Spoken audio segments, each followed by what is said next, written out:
भौकाल। फिल्मी दुनिया में आपने ये शब्द तो जरूर सुना होगा, लेकिन उत्तर प्रदेश की राजनीति में इन दिनों भौकाल जो काटे हुए हैं वो हैं बाहुबली नेता और केसरगंज से पूर्व सांसद बृजभूषण शरण सिंह। उत्तर प्रदेश के मुख्यमंत्री योगी आदित्यनाथ को नापसंद करने वाले बृजभूषण शरण सिंह, वो बृजभूषण शरण सिंह जो केसरगंज से लोकसभा का चुनाव लड़ना चाहते थे, लेकिन यौन शोषण के आरोपों के चलते बृजभूषण शरण सिंह उत्तर प्रदेश में चुनाव नहीं लड़ पाए।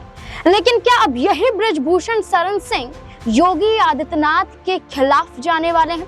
क्या यही बृजभूषण शरण सिंह अब अखिलेश यादव के साथ फिर से हाथ मिलाने वाले हैं? वो बृजभूषण शरण सिंह जिन्होंने 2008 में समाजवादी पार्टी का दामन थामा था और समाजवादी पार्टी के साथ मिलने के बाद भारतीय जनता पार्टी को ललकारने का काम किया था, क्या एक बार फिर से बृजभूषण शरण सिंह फिर से समाजवादी पार्टी का साथ लेकर भारतीय जनता पार्टी को ललकारने वाले हैं? 2018 हो या 2022 हो या आगामी 2027 का विधानसभा चुनाव ही क्यों ना हो, हर मायनों में बृजभूषण शरण सिंह ने योगी आदित्यनाथ को अपने ऊपर अपना नेता समझा ही नहीं। उनके कई बयान सामने आ जाते हैं, कई रिपोर्ट आपको स्क्रीन पर दिख जाएंगी, जहां खुद साफ शब्दों में बृजभूषण शरण सिंह ये कहते हुए नजर आए थे कि योगी आदित्यनाथ उनके नेता नहीं है, बल्कि उनके असली नेता तो प्रधानमंत्री नरेंद्र मोदी है। इतना ही नहीं, बृजभूषण शरण सिंह ने योगी आदित्यनाथ की कई नीतियों पर सवाल खड़े किए, चाहे वो बुलडोजर वाली राजनीति ही क्यों ना हो। योगी आदित्यनाथ जो बुलडोजर बाबा के तहत कहे जाते थे, योगी आदित्यनाथ का उत्तर प्रदेश में मजबूत होना उनकी दो नीतियां थी, एक एनकाउंटर, दूसरा बुलडोजर। यानी कि कोई भी अगर उन्हें गलत इरादों वाला लगता है या उनकी सरकार के तहत माना जाए कि वो माफिया है या वो दबंग है या वो एक ऐसा चेहरा है जो बीजेपी के लिए मुश्किलें खड़ी कर सकता है, तो कानून का सहारा नहीं लिया जाता है, बल्कि विपक्ष का दावा है कि बुलडोजर चलाया जाता है। इस दावे के आधार पर या तो सीधा एनकाउंटर कर दिया जाता है या बुलडोजर चला दिया जाता है। तो बुलडोजर वाले बाबा योगी आदित्यनाथ को लेकर कई सवाल तो खड़े हुए, लेकिन इन सवालों के बावजूद योगी आदित्यनाथ उत्तर प्रदेश के 2 बार मुख्यमंत्री भी रहे, लेकिन तीसरी बार मुख्यमंत्री बनने से पहले सवाल खड़े करते हुए भारतीय जनता पार्टी के ही विधायक नजर आ रहे हैं। विधायकों का मानना है कि अब योगी आदित्यनाथ को उत्तर प्रदेश की राजनीति को छोड़ देना चाहिए। योगी आदित्यनाथ के खिलाफ भरे मंच से विधायकों का क्या कुछ और कहना है, सुनिए जरा। मैं तो चाहता हूं तो केशव जी केवल मौर्य समाज के ही नेता नहीं है, केशव जी पूरे प्रदेश और पूरे देश के लाखों लोगों के दिलों पर राज करने वाले नेता हैं। और हमारे तो मन में एक बात आती, कहो तो कह दें, हम तो चाहते हैं कि बाबा दिल्ली चले जाए, केशव जी उत्तर प्रदेश संभाल ले। अनिश्चित मेरे मन में जो आता है वो पूरा भी होता है साथियों। ये दिन एक दिन जरूर आएगा, देख लीजिएगा, इतिहास गवाह बनेगा। सुना आपने, योगी आदित्यनाथ को लेकर साफ ये कहा जाता है कि हम तो चाहते हैं कि अब योगी बाबा उत्तर प्रदेश की राजनीति के बारे में छोड़ ही दें और वो दिल्ली रवाना हो जाएं, केंद्र की राजनीति में चले जाएं। लेकिन हमने कई चेहरे देखे जो केंद्र की राजनीति में तो पहुंचे, लेकिन वापस अपने राज्य में मुखिया के रूप में नहीं आ पाए।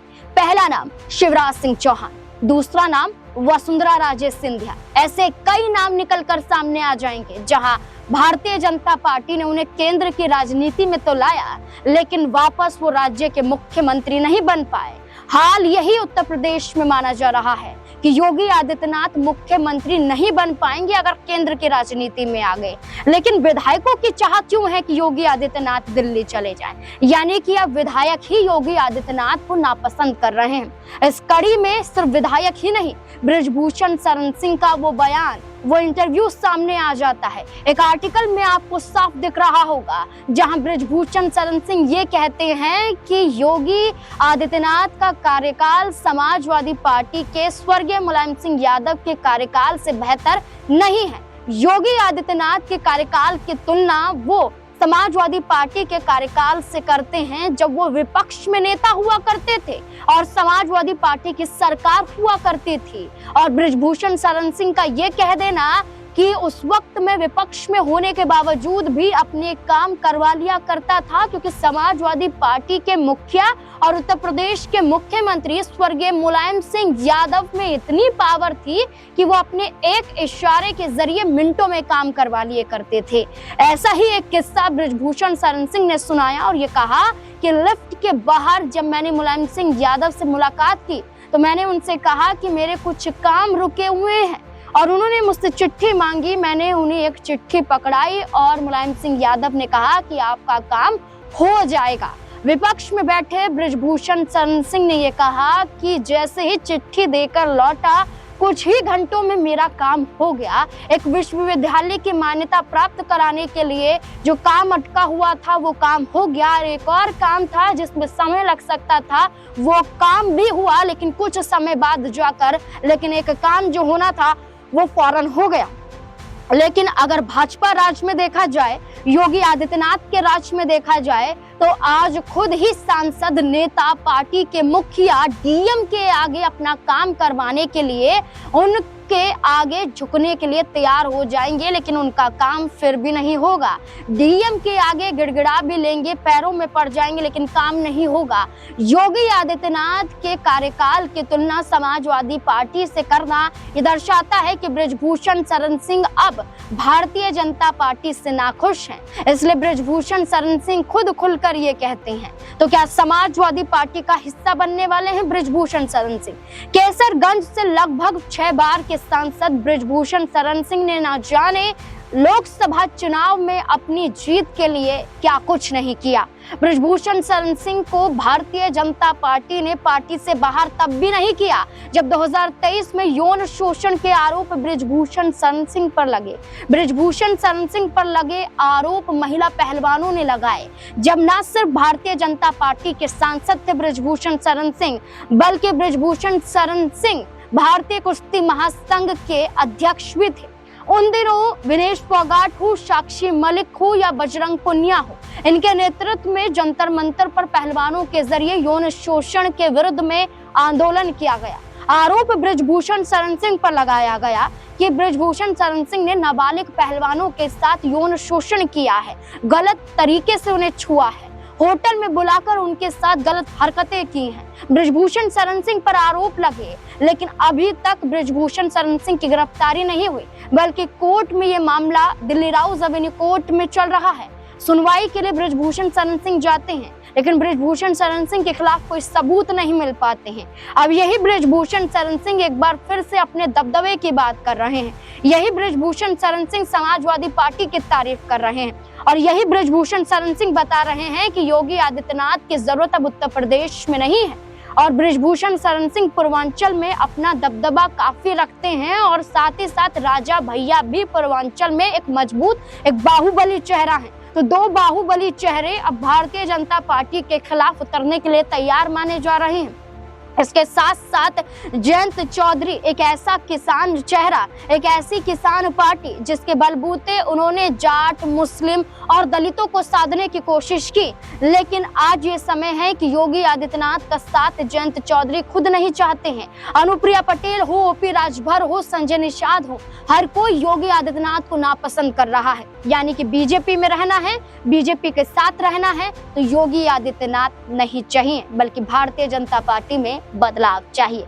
यानी कि योगी आदित्यनाथ 2027 में मुख्यमंत्री नहीं बन पाएंगे, क्योंकि इसका उदाहरण खुद योगी आदित्यनाथ ने भी दिया। बृजभूषण सिंह या विधायक ही नहीं या सहयोगी दल ही नहीं, बल्कि खुद योगी आदित्यनाथ एक इंटरव्यू में कहते हैं, रिपोर्ट भी आपको दिख जाएगी जहां कई आर्टिकल सामने आ जाते हैं जिसमें योगी आदित्यनाथ साफ कहते हैं कि मुख्यमंत्री बने रहना उनका फुल टाइम करियर नहीं है। फुल टाइम के लिए वो मुख्यमंत्री नहीं बने रह सकते हैं और भाजपा हाईकमान फैसला कर सकती है और इस फैसले में एक छोटे से छोटा कार्यकर्ता भी मुख्यमंत्री पद को संभाल सकता है। तो समाजवादी पार्टी के साथ मिलने वाले बृजभूषण शरण सिंह 8 की तर्ज पर क्या एक बार फिर से समाजवादी पार्टी का हिस्सा बनेंगे ताकि योगी आदित्यनाथ को मुख्यमंत्री कुर्सी से हटा सके? क्या बृजभूषण शरण सिंह खुद समाजवादी पार्टी के साथ मिलकर अब उत्तर प्रदेश की सत्ता में आना चाहते हैं? क्या अखिलेश यादव और बृजभूषण शरण सिंह की जोड़ी योगी आदित्यनाथ को हराने के लिए क्या मजबूत मानी जाएगी? जहां बृजभूषण शरण सिंह केसरगंज से चुनाव तो नहीं लड़े, लेकिन उनके बेटे यहां से चुनाव लड़े और चुनाव अपने पिता के बलबूते जीत जाते हैं। अब देखना होगा कि क्या समाजवादी पार्टी के प्रति प्रेम झलकाना क्या बृजभूषण शरण सिंह की वापसी समाजवादी पार्टी में करवा देगा या फिर नहीं। क्या लगता है आपको? इस मुद्दे को लेकर अपनी राय कमेंट सेक्शन में जरूर दें। देखते रहें SPN9 न्यूज। धन्यवाद।